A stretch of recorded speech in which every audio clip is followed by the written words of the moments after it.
back from lunch. Roll call, please. Miranda, Here. Maniscalco, Hurtak, Young, Here. Vieira, and Carlson, and Clendenin. Here. We have a physical quorum.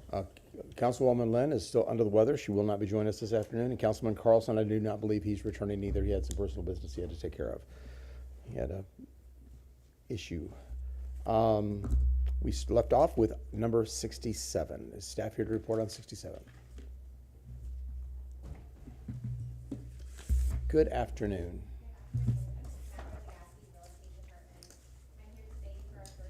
For an honorary street naming in honor of Tony Garcia Jr. It is for the placement of an honorary street naming sign at the northwest corner of North Howard Avenue and West Cherry Street in Tampa. I made a presentation to council on January 22nd, 2026. We then posted this on our website from January 23rd through February 9th, and we did not receive any comments, and I'm available if you have any questions. Council has any questions? Councilman Vieira, please. Thank you, Mr. Chair, and thank you for your work. And, you know, we all know Tony Garcia from his days at the Planning Commission. Tony's just a wonderful, wonderful guy, and glad to see this go through. I was actually talking to a friend of mine, Tony Gross, who some of us know here, who's a Gold Star mother, the mother of the late Corporal Frank Gross, who was killed in action in Afghanistan, and she does a lot of work with the USO, and she wanted to be a part of whenever we have the street dedication and all that stuff. So this is great. So this wears a lot of different hats. That includes West Tampa and veteran and just so many different things. So, and just saying, every time I talk to Tony about his dad for years, you can just tell that parents are special to all of us in one way or another, but that he was a really good guy and all that stuff. And it's funny because he was friends with Jimmy Stewart, and this past week, as Councilman Maniscalco knows, I visited Jimmy Stewart's grave, so that's pretty cool. There you go. Okay, Councilman Miranda, would you like to read this one? Please, thank you. That's item number 67, correct? Yes. Ordinance being presented for first reading consideration. An ordinance in the city of Tampa, Florida, approving the placement of an honorary street name sign at the northwest corner of North Howard Avenue and West Cherry Street in Tampa, Florida, to honor Tony Garcia Jr., providing an effective date. And I couldn't do any better than what Mr. Vieira said. Thank you. We have a motion from Councilman Miranda. We have a second from Councilman Maniscalco. All those in favor say aye. Aye. Aye. Opposed? Motion carried unanimously with Carlson and Hurtak being absent. Second reading and adoption will be held on April 16, 2026 at 10 o'clock a.m. in City Council Chambers, 315 East Kennedy Boulevard, 3rd floor, Tampa, Florida, 33602. And we are on a roll. Let's move to 79, which is another honorary street renaming. Is there staff here to present for that? Thank you.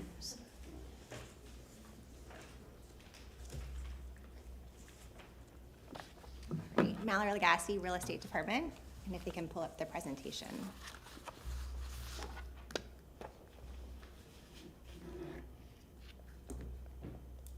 CTTV, if we could get, there we go. It's coming up now. And on the public monitors. There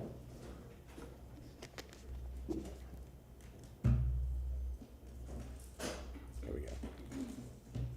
I am here for a presentation on a motion for an honorary street naming in honor of the late Officer Morris Lopez.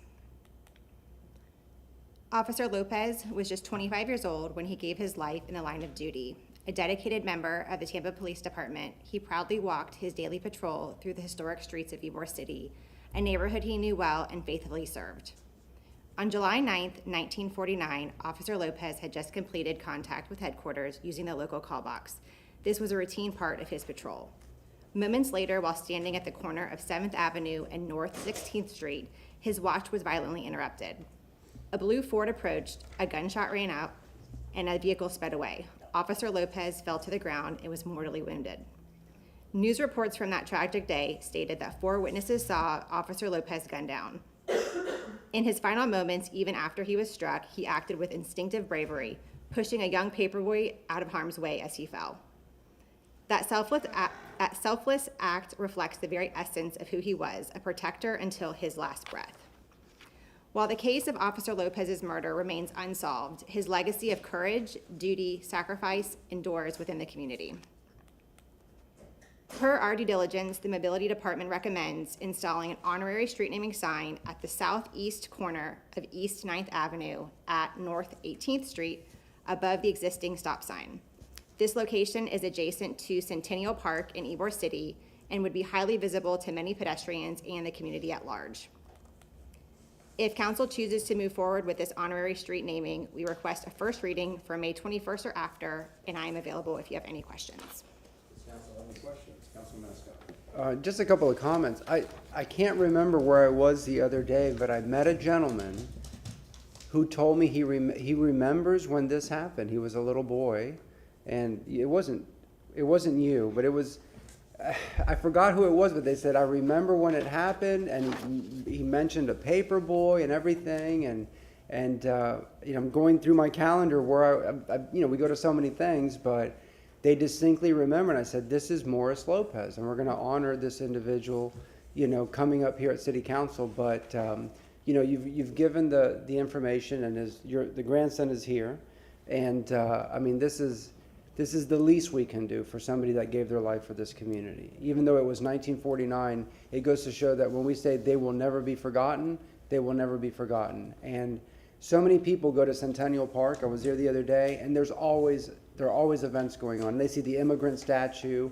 they see the Nick Nucio statue, but now when they see Officer Morris Lopez, somebody that wasn't around in 1949, or somebody visiting, they're going to go, who's that? And they'll Google it, because you Google Morris Lopez, Tampa, or Officer Morris Lopez, it'll tell you who that person was. So they're not forgotten. Their names his name will continue to live on, and people will know that he is a hero because, you know, he protected a paper boy, or he kept, you know, a young man who was the paper boy. Did you say Jesse?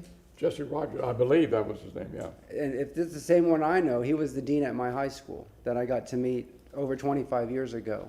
And so this is great, and I'm glad that Councilman Vieira has brought this up, and it's in such an appropriate place because it's in like the heart of Ybor. You see the casitas right there, Centennial Park, the brick streets, the Ferlita Bakery. It's a visible place where people congregate so they can see that name prominently displayed. Good job. Thank you very much. Thanks. Councilman Vieira, can you make a motion to have staff return on Yes. May 21st with the resolution? And if I may, Mr. Chairman, I know, can we hear from Chief Lopez as well on this? I know he wanted to say a few words. Well, it would, when it returns on the 20th, it wouldn't be appropriate now, but on the 21st when it returns for the resolution.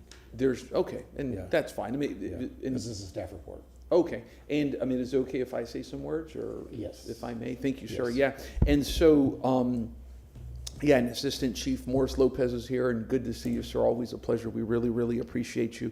And this is, like Councilman Maniscalco said, a very, very amazing story of heroism and courage. That on July 9th of 1949, not long ago, we passed the 75th year mark. And Officer Morris Lopez gave his life. Assistant Fire Chief Morris Lopez's father was 3 years old when his father was murdered. And like was indicated in his last heroic act, as he was dying, as he was shot in the chest, he went to go save the life of a newspaper boy, Jesse Rogers, I believe his name is. He's still with us. And his son, Mr. Jesse Rogers' son, would become a fire chief, or a fire captain with Hillsborough County Fire Rescue. And then Officer Morris Lopez's grandson would become an assistant fire chief for Hillsborough County. I first met Assistant Chief Lopez, appropriately enough for today, if you remember, at Jesse Matson's funeral. So yeah, that's very, very touching. So every time I talk to Morris about his grandfather and what it means to him, his grandmother was a widow, raising 2 children, and then he was raised by his father, who lost his dad when he was 3 years old.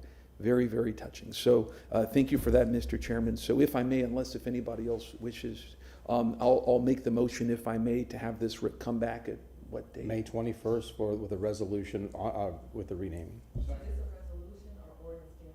Is it ordinance? Ordinance. Ordinance, I'm sorry. Yes, ma'am. Thank you. That's my motion, if I may. Okay, so we have a motion from Councilman Vieira, have staff return on May 21st with 2026 with an ordinance for first reading and consideration for renaming for the street in honor of late Officer Maris Lopez. We have a second from Councilman Miranda. All those in favor say aye. Aye. Opposed? The ayes have it. Thank you. May I ask a question, if I may? Yes, The sir. staff. Thank you, Mr. Chairman. Ma'am, for that, I wanted to make sure, where is that for, we had the Martinez Ybor Street renaming. That's near there, correct? I have to check on that. That's fine. Okay, just out of curiosity. Okay, that's it. Thank We you. can, we'll email you. Thank you, ma'am. If Thank my you. calculation is correct, we are now on 81.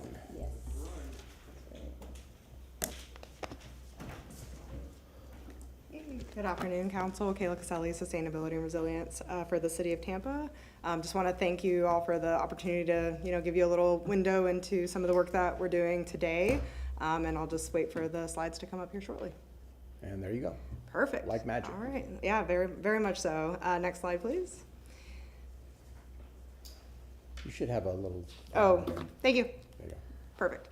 So just a little outline for the presentation today. So we're going to go over the motion, the energy use and costs, specifically for fiscal year 24 and fiscal year 25, some of the driving factors of what is, using the most energy in the city, some ROI for our solar systems that we've installed over the last 3 years, and then some recommendations for key improvements to keep seeing these trends and making sure that we're heading in the right direction.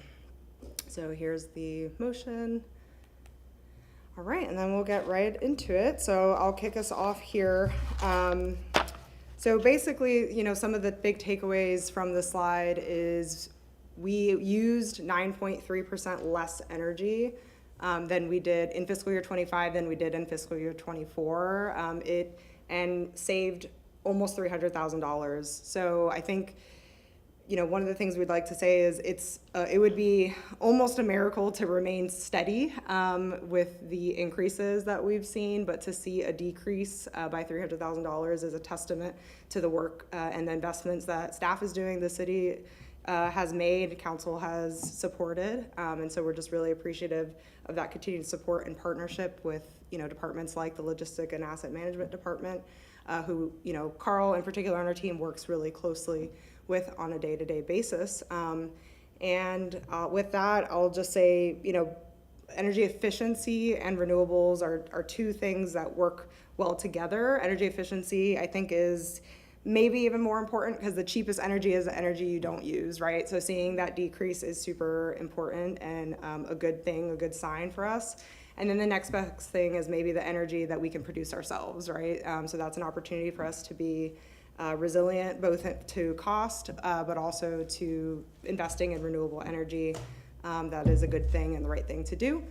With that, I'd like to invite Carl Camus Rosado up to the podium so he can kind of dive into the details and really get into more of the technical information for you guys to be able to hear. Good afternoon, council members. My name is Carl Camus Rosado. I'm the Energy Efficiency Manager for the city. I came on board in 2023 at the start of fiscal year 24 in October 2023. And since then, we've been working very hard to try and find ways to lower costs and mainly lower our energy use. And as you can see, we've managed to do that a little bit. And we're gonna go here. And there are two types of rates, and this graph will show a different type than this one. And I want to make sure that we understand what this is, since everything will be up for public scrutiny. And what we can see here is that from fiscal year 2024 to fiscal year 2025, there was a significant increase of 6.16% in our utility rate. And this is considered by our utility provider the base rate of our accounts. So what that is we sum up all the rates and we divide by the amount of accounts that we have, and these are the rates that will reflect per year. So you can see every 2 years, we see kind of like a bump. It goes up, then it goes down a little bit, then it goes up again, and then goes down, and then significantly up. This is trending since 2014, and this has always been the case, and that's for many reasons. Right now, the reason we experienced that 25 increase was for storm surcharges that were added to our TICO bills, and everyone has seen that. And our utility provider was approved for 4 rate increases in 2025, which to me was very excessive. Now here, obviously, the cost does not reflect our overall efficiency. We have significantly lower our energy use. Here we see a 9.3 decrease in energy use in kilowatt hours. This includes departments like solid waste, water department, wastewater, everything. Every single department, you got parks and rec, facilities, fleet, everywhere. And all across the board, we were able to almost decrease our overall energy consumption by 9.3%. However, our cost only went down 1.2%. So in reality, we saved $1.8 million, but we only see 300,000. Now, what's that difference? Where those $1.5 million go?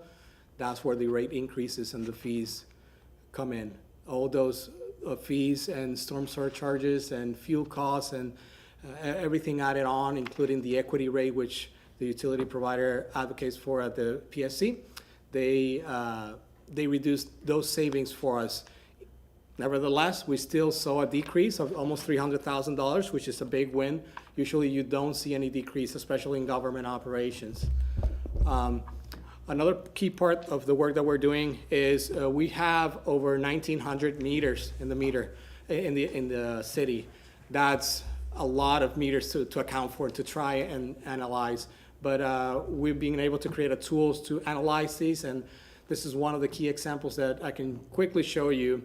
In summer of 2025, while doing some rate analysis, we saw that the new building at Hannah, the fleet maintenance building, which has solar on it, by the way, it showed a potential reduction in rates if we were able to do a rate change with our utility provider, and we did. The rate was requested in August of 2025, and as you can see, starting September 2025, it's a significant decrease. We're only paying $31 or so instead of $2,000.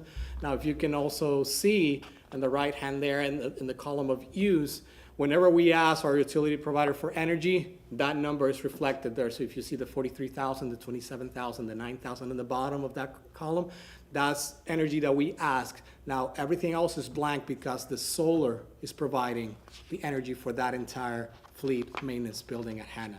That's significant. Every month that the fleet maintenance building is supplied on its own solar, we will only see a $30 bill on that building. And it's thousands and thousands of dollars. For my estimation, it's about $26,000 on just one meter, and we have 1,900. So we have a lot of work to do, okay? And that's a quick representation. Obviously, solar is the key part there. We've saved a little bit over $300,000 as well in energy costs due to our solar systems that we've installed. And we have 5 of those, around 1.4 megawatts of power that we've installed since 2023 till today's date. And we're working to try and get more installed here soon. Now, obviously, solar is not for every building. And I always like to talk about our building here at T-Mall, which is a tall building with a very small footprint. So that building is not a good candidate for solar. It has skyscrapers all around, a lot of shading, a tiny footprint. It's not a very good building for solar. But we have plenty of candidate sites that are able to sustain solar, and we look at them, especially when they have some infrastructure improvements, like some community centers like Port Tampa. Now, what are the driving factors of our energy use? So we're at about $25 million of utility costs around the years.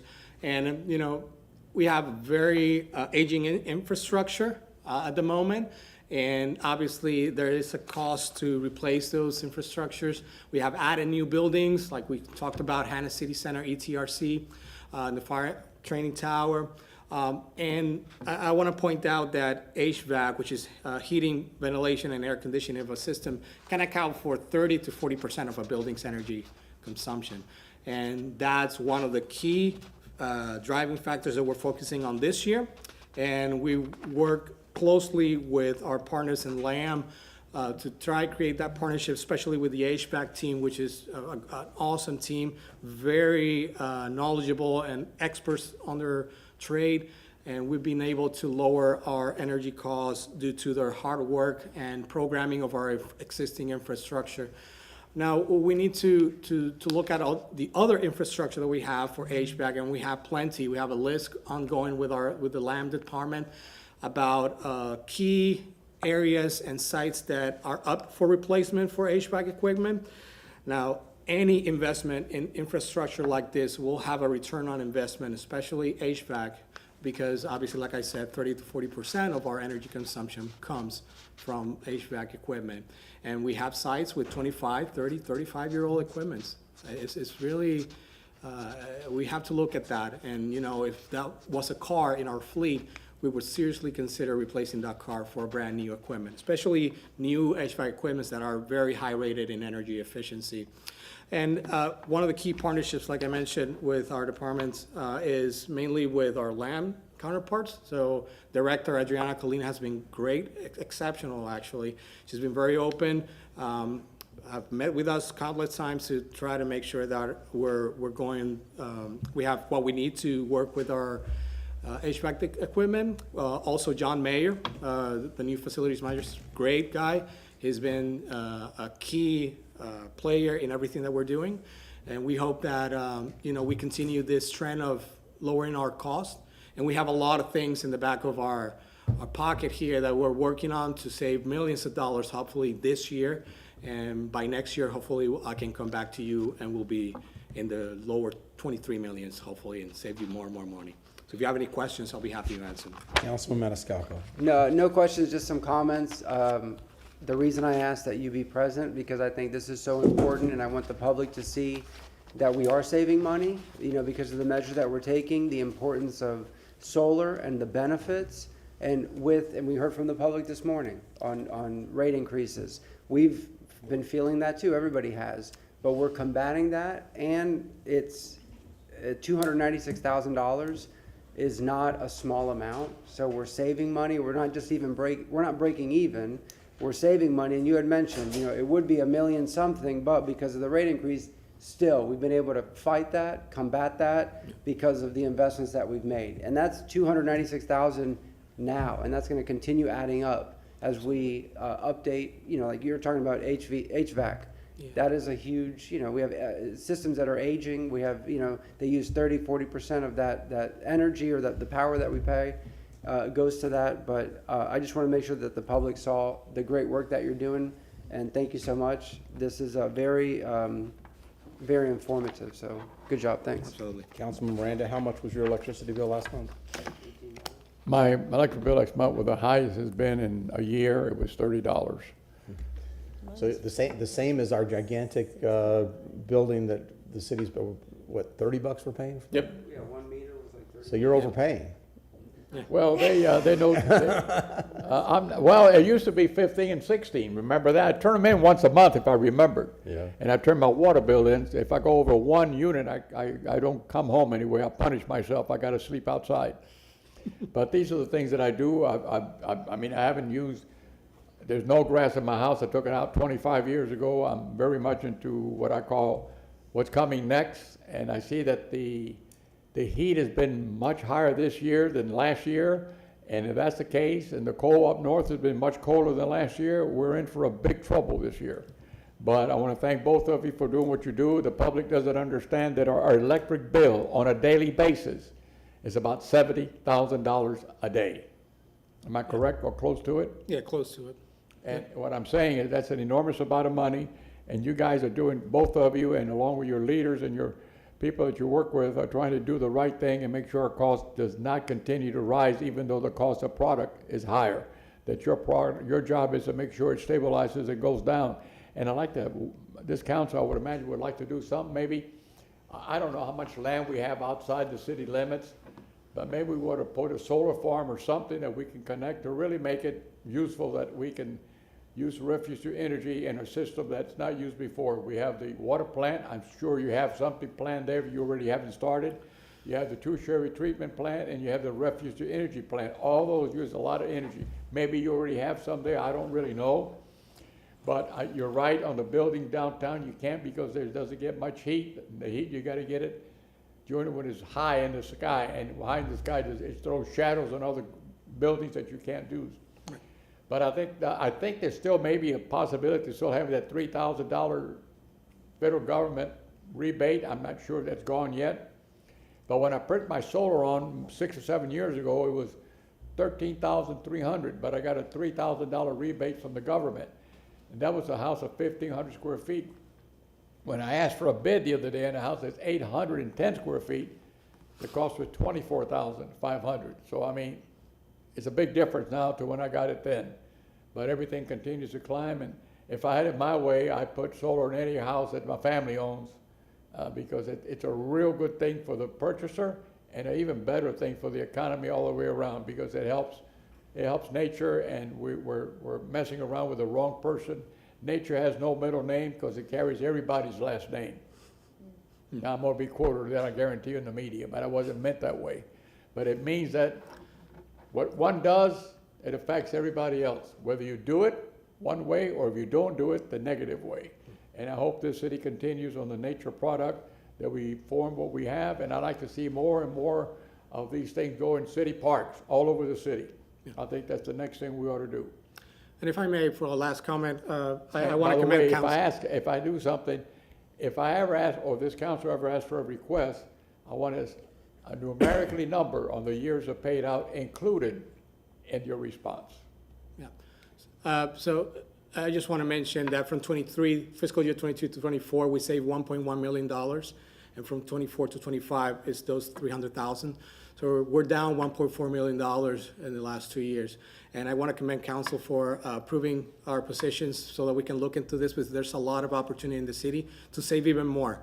And hopefully by, in the next 5 years, we can break that $20 million and be under that. And it's direct money that can go to infrastructure and some other services. If I may, one more thing. And I know we were looking at the convention center. Right now, it cannot be used because it needs upgraded in the roofing area. The roof and so forth and replacement, so on. Talking about the convention center, if we don't do some expansion there, we're gonna lose a lot of business. Thank you very much, Joe. Thank you. Councilwoman Young? Well, one, I just want to thank you all so much for this presentation. I think it's important, just, for us as council to know, but also the public.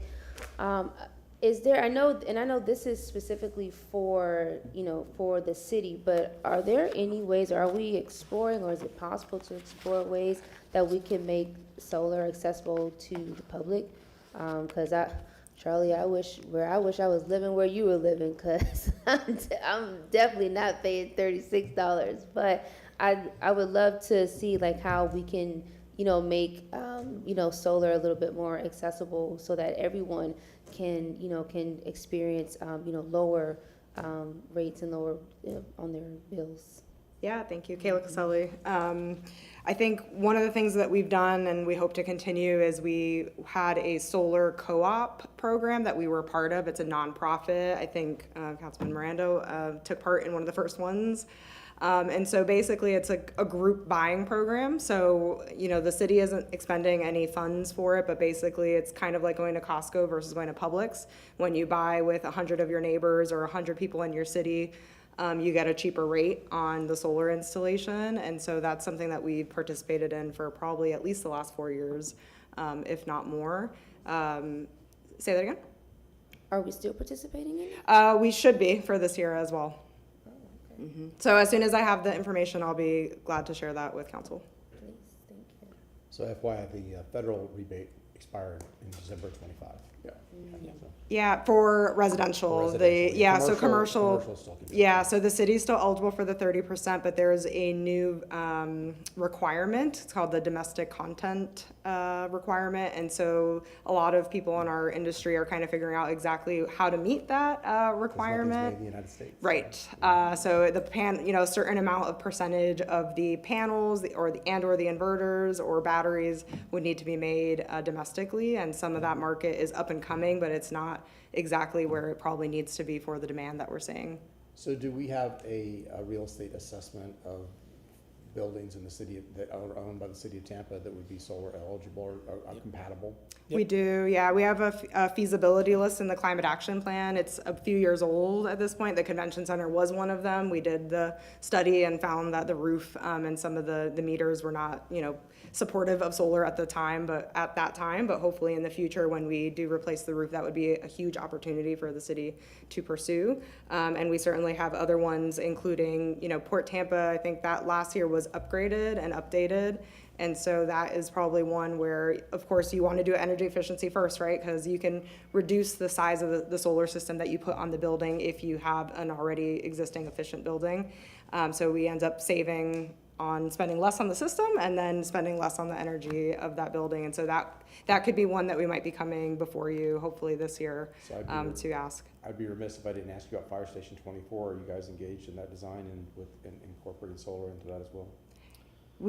So Carl was engaged in that, and so there was an opportunity to put solar, and there still could be one, but it hasn't been, I don't think it's been finalized yet, is my understanding. Okay. I mean, Councilman Vera, it's his passion project, but I'm sure that with new construction, it seems silly not to at least have a look at Sure, that. please. Hager Kopesky, City Council Budget Analyst. So that building is being readied so that, to your point, in the future, if it wants to be installed on, it will be able to support that. But at implementation, it will not include it. It will not. Correct. It's too late to do that? I could not answer that based on where they are with the design. I really don't feel like I could answer that. We could pursue that. They're coming back to report shortly. So. Remind me to, if I don't remember, remind me to ask that question when it comes back. I will do that. If not, then Yeah, why? for the sake of Why isn't it? Yeah. And I And by the wanna- way, I referenced the T-Mob. Is there some technology that we could just wrap that entire ugly-ass building in panels so that it's like... There's a solar film, but it's not as efficient. But I just want to point out that to your point about the solar credit going away, as a matter of fact, the city did receive almost $500,000 of that credit, and we have it in a fund that will hopefully use it for another solar system so we can return that more investment.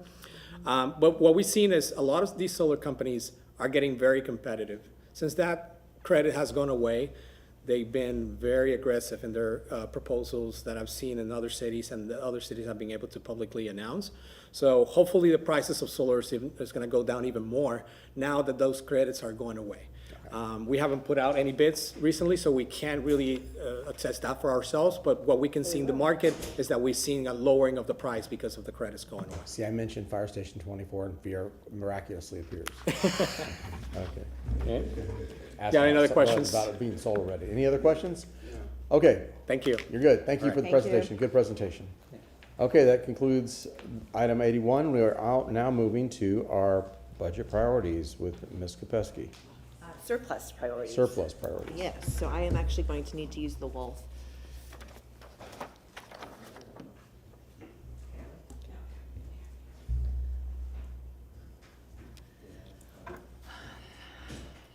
Are you able to see that? Yep. Okay, great.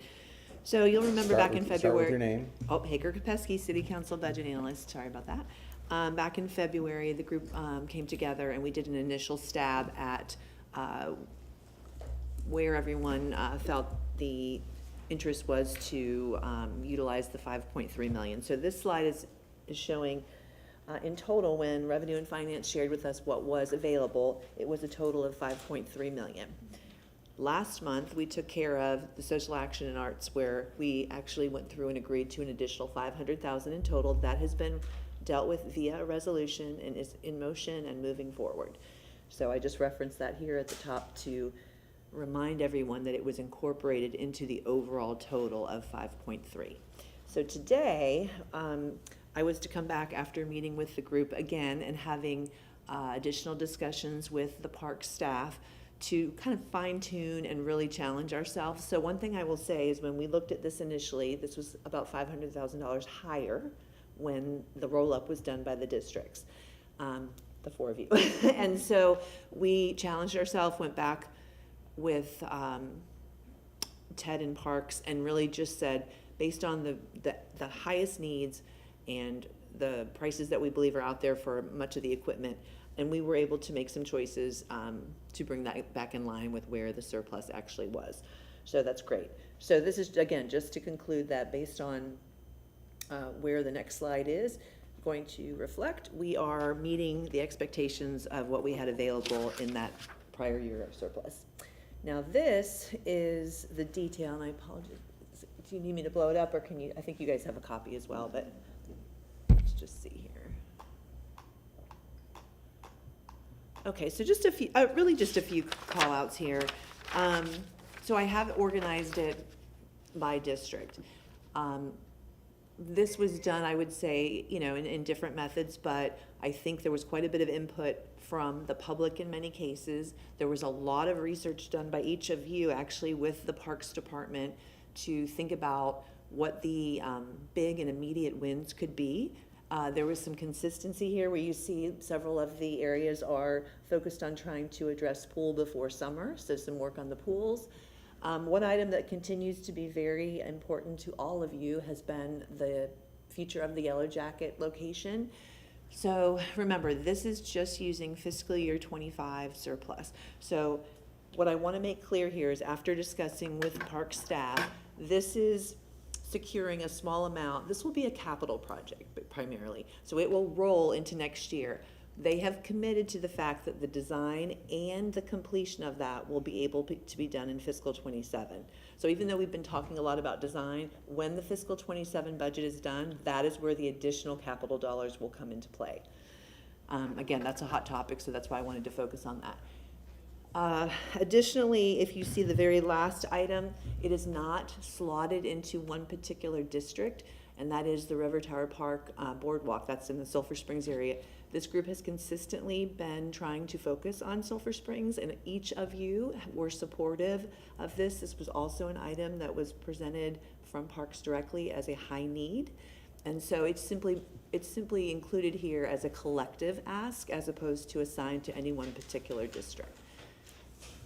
And then outside of parks, Councilman Vieira had teed up for us that he has had quite a bit of communication with his District 7 community about a particular area in Tampa Palms. That was priced by the mobility group, and that remains in as a need. That's the $50,000. And then these last few under other, we have heard a lot about the summer youth program and how we currently have 48 slots for that. And so Councilwoman Young was championing the fact that she heard the public and does want to see that lifted to 70 for the summer. So that was the largest component of, let's call it, the non-infrastructure related asks. And then I think in May we have a group coming to provide us an update on the Sulphur Springs Action Plan next steps. And so this is truly kind of a placeholder, because once they provide all of you with a more clear idea of what they discovered during that process, it will be easier to isolate the most immediate area of focus. But there was certainly a lot of mobility needs around the Nebraska area, so we feel confident that there's something we can use this for. So in total, that's the 4.8. Again, back to the first slide, the 4.8 simply combines with the previous social action, and so that gets us to a whopping $15,000 over, and that is insignificant.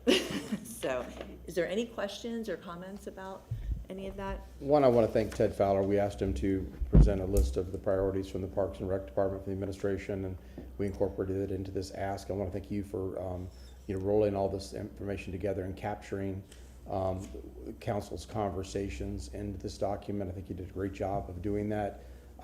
It definitely, based on my observation in our briefing, it seems to have, of course we can't do everything. This is a relatively small amount of money, considering the city of Tampa's budget. But you take small bites at a time, and I think it's worthy of our discussion and worthy of your work. And Ted as well. Thank you, Ted, for bringing this forward. Hopefully this will help. And especially, Councilman Carlson's not here, but for District 4, which has not had much of an investment in their public parks in years and years and years. So this is really good for that as well. And it seems like it seems to be fair and equitable. I'm glad to see that as we all have been, the Yellow Jackets, and making sure that the design element is taken care of in this fiscal year, so that they're ready to roll in FY27. So that's a really significant step forward in making sure that project actually comes off the boards and actually is implemented, and we actually see something done and finished. I'm real happy with the product, so good job. Yeah, one comment, because the initial motion Councilman Carlson was for me to actually bring a resolution after working with, but because of a lot of these moving parts and what I felt would be a good need to just make sure this group collectively saw the final product, I do need someone to motion and actually approve this list. We will do that at the close of this discussion. At the close of this discussion, and I have talked to Mr. Perry, and the ability to bring that document back for you for formal approval is probably going to occur in the first meeting of May. That does not preclude Ted and the group from continuing to plan and move forward. It's just the quickest we could probably get the resolution back First to. meeting of May, which will. The 7th. Is it 7th? Okay, May 7th, okay.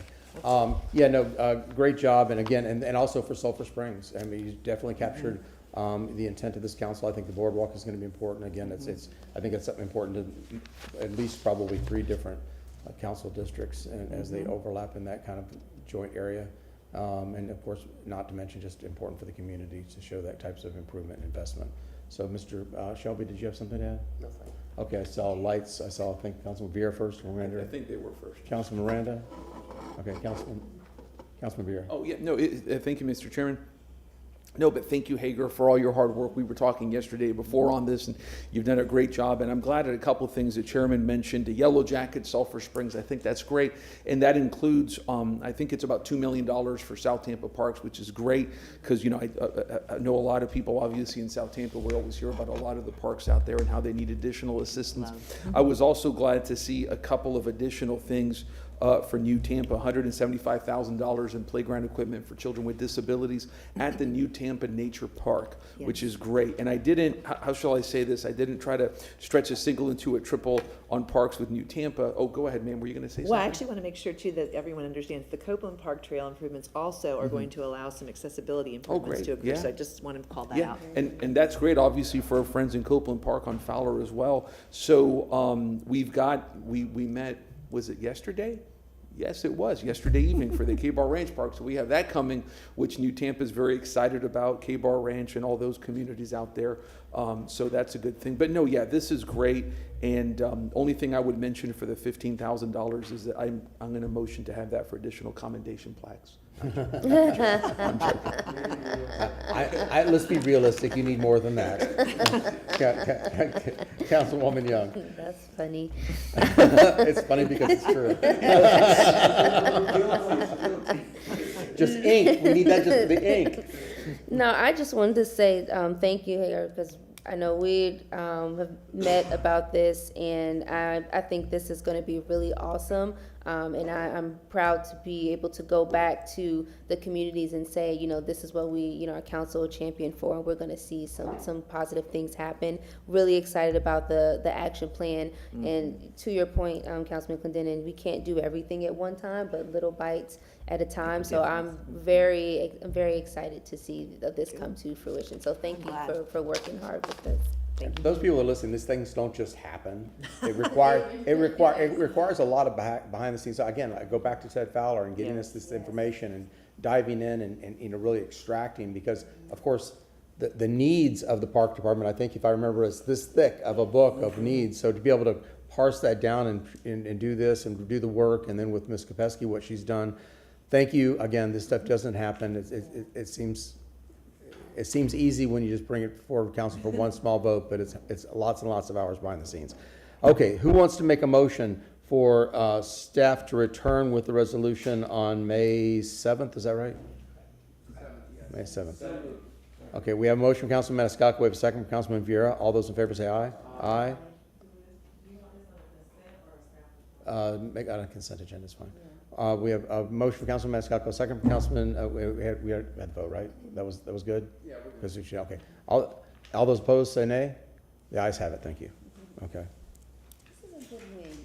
Yeah, I agree, 100%. No, it's good. And it seems easy when we come here, but there's a lot of work behind this. Okay, I'm going to defer to Councilman Vera for 84. Oh, yes, sir. No, yes, and like I said, when I brought this up a couple weeks ago, very whatever you want to call it, the Alliance for Global Security Forum. They're having a forum at the University of South Florida in April, and the county commission voted, I believe it was 7-0. No, it was 7-0 on this to support this forum and their agenda. It deals with local domestic security issues. Again, I indicated nothing to do with ICE or anything of that nature. These days, you got to make sure with that. So, if I may, I move the resolution. We have a motion from Councilman Vera, second from Councilman Maniscalco. All those in favor say aye. Aye. Opposed? The ayes have it. Thank you. Okay, if I have my calculations right, that concludes our regularly scheduled program, and our business is concluded. So we are going to go to new business. Councilman Vera, excuse me. Yes, sir, Mr. Chairman. Really quick, if I may, 3 quick ones. I was asked for Project Focus, which is the advocacy group for Focus Academy, that March is Developmental Disabilities Awareness Month, and they wanted a commendation plaque for an event they're going to be having, a Project Focus for Focus Academy. A lot of you know Clayton Clemens and different folks here. That's one I have. Okay, we have a motion from Councilman Vera, second from Councilman Maniscalco. All those in favor say aye. Aye. Opposed? The ayes have it. Yes, sir. And then second, I have it's regarding Fire Station 24. We had moved some items around, so therefore I motion to reinstate periodic in-person status reports to City Council regarding the status of Tampa Fire Station 24 project to occur at the last regularly scheduled City Council meeting of each quarter for the remainder of 26. I move that the project team appear before council on April 2nd in light of their prior preparation for the previously scheduled March presentation. April 2nd. How are we doing on April 2nd? Is it good? Okay, we have a motion from Councilman Vera, second from Councilman Maniscalco. All those in favor say aye. Aye. Opposed? The ayes have it. Thank you, council. And then my last one, if I may, is we had a written report on the substation presence, as I call it. And I want to be clear by what I mean by substation presence is it's not to build a whole new substation out there in New Tampa, but at least taking a look at, for Tampa Police Department, taking a look at some of these strip malls that we have out there and seeing if we can just rent a space, or you have a person at reception desk waiting to talk to people, and then police officers can come, and instead of going to the 7-Eleven at Tampa Palms or whatever it is, they can actually have a place to sit down, meet with the community, because right now people in New Tampa have to go all the way out to District 2, which for people, I was at K-Bar Ranch yesterday, it's like a 45-minute drive for people. Yeah, you see, yeah. District It 7 is. time.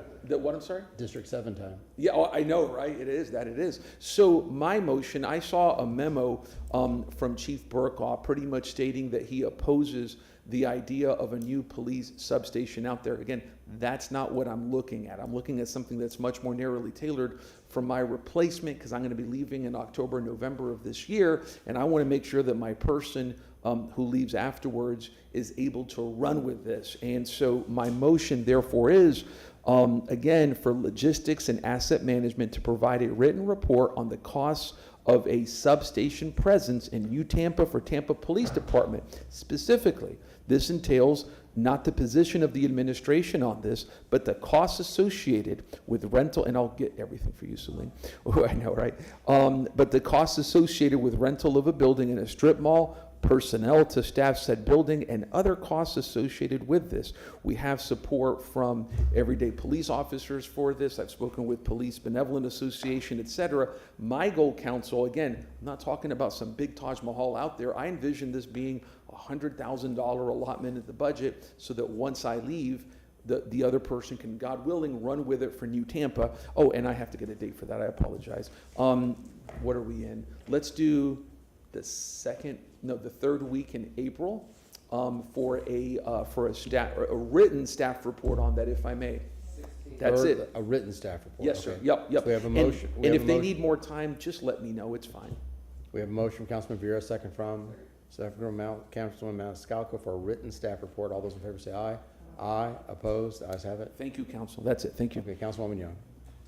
Okay, I have two motions and then just some updates. So, one, I move to make a motion to present an off-site commendation to the Junior League of Tampa, recognizing its centennial of community service dedicated to advancing women's leadership through volunteer action, collaboration, and training. We have a motion from Councilwoman Young, second from Councilman Vera. All those in favor say aye. Aye. Opposed? The ayes have it. Okay, and then my second motion, I move to make a motion for Tampa City Council to accept Edwin Narain as the District 5 Citizens Advisory Budget and Finance Committee appointee. I am requesting a resolution to be prepared. Okay. Wow. We have a motion from Councilwoman Young, second from Councilman Maniscalco. All those in favor say aye. Aye. Opposed? The ayes have it. All right, thank you very much. Who's replacing? Who was on there before? It was a woman. Meredith, Meredith, that's yes, right, yes, Meredith, and okay. yeah, we Okay. spoke with her and everything. Gotcha, okay. And then just some updates. So I did my District 3, which is overlaps with District 5. I did a TPD ride along in East Tampa. I attended the Ybor City, the Tampa CRA for the historic bricking project. That anticipated start week is April 13th. The anticipated time of construction 25 days, and they'll have a street closure for about 30 days. It was held at Gasper's Grotto, so to talk with the business owner. So it was very nice. I was happy to be there. So that is happening. The Leslie Bakery's pre-opening event with the was Darlene, my legislative aide, Darlene attended. It was very nice. I also did a tour of the Union Station. I saw I didn't even know that whole area in the back was even there. And they used to have, did you all know they used to have like markets on the what's it called? Yeah, like right in front. I had no idea. So it was really nice. Also attended the Tampa Bay Black Heritage Eternal Bloom Unity Met Gala, Zeta Phi Beta Sorority 80th anniversary gala, where we saw the beautiful Celine there. It was very awesome. CDC of Tampa Gardens at Diana ribbon cutting and townhouse tour, which was really awesome. Then I also went to the Springs Market in Sulphur Springs and the Sulphur Springs Lit Block Party, which focuses on youth and reading, which was very nice. And then the upcoming town hall meeting in East Tampa, we have the date for April 20th, and then I'll have more details to follow for that. Thank you. Councilman Maniscalco. Quick, a shout out to Mrs. Martha Vila. I'm wearing my American flag tie today that she gave, I think, several of the council members. So wearing that with my American flag pin, just thinking of her. That's all. Thank you. Thank you. Councilman Miranda. Need to set a budget workshop date time. The Revenue and Finance Committee of the City of Tampa suggested August 3rd, August 10th, and August 17th. They're all Mondays. It's up to the council. Are they day or nights? Do we decide days or night times? Yeah.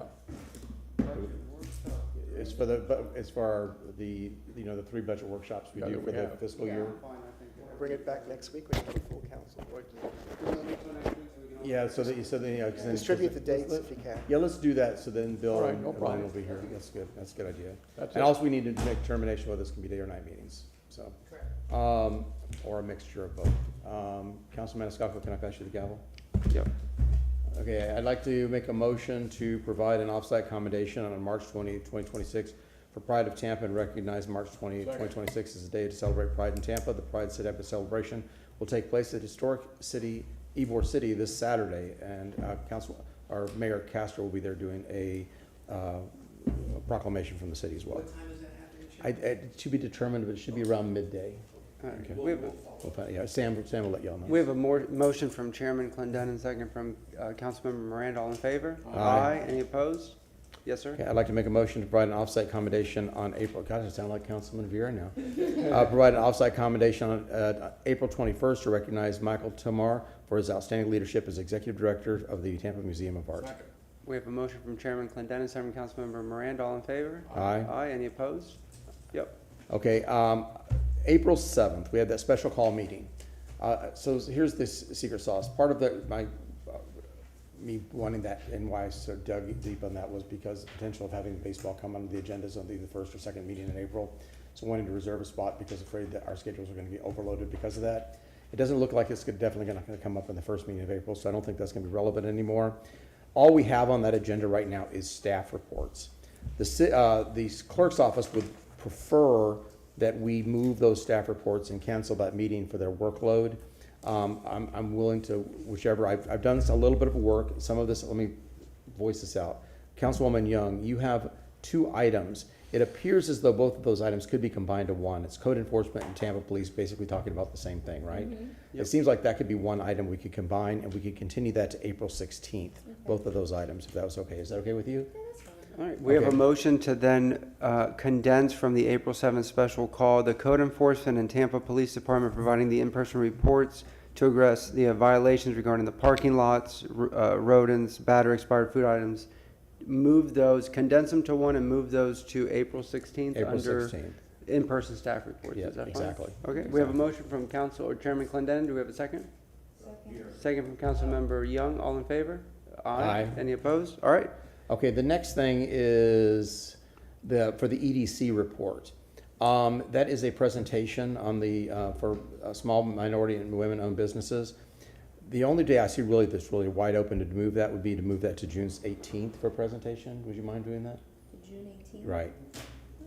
Okay. Yeah, it's not a time sensitive. Yeah, so I we have a don't think. motion to move, that would be, I'm sorry, Councilman Maniscalco, move the third item, EDC, to June 18th. All right, Yeah, we're gonna just- move the and EDC then- item from the special call April 7th. It's gonna be under presentations at the presentations. beginning. Presentations, it says 5 minutes, but let's say 10 minutes total, that's what it says Okay. here. That's fine. So Okay, under would you no- presentation. Will you notify the EDC people Yes, about, okay, I thank you, will. thank you, Was yes. it June 18th? June 18th, yes. Okay, if y'all would take care of notifying, that'd be great, okay. Do we need to vote on that? All in favor? Aye. Aye. And who was the second on that? I'll second it. A motion from Chairman Clendenin, second from Councilman Miranda, all in favor? Aye. Aye. Okay. And then the next is the, And the next one, that seems to be a workshop item, and I know Councilman Carlson's not here, but it seems like that'd be more appropriate to move to the April 23rd workshop. yeah, that's fine. So we're gonna move the 5 PM on base council rules. We can move it to the April workshop, which is April 23rd. April 23rd. Is that fine, Madam Clerk? All right, we have a motion from Chairman Clendenin, second from Councilmember Miranda. All in favor? Aye. Any opposed? All right. Next. And this is for the signage for the next two.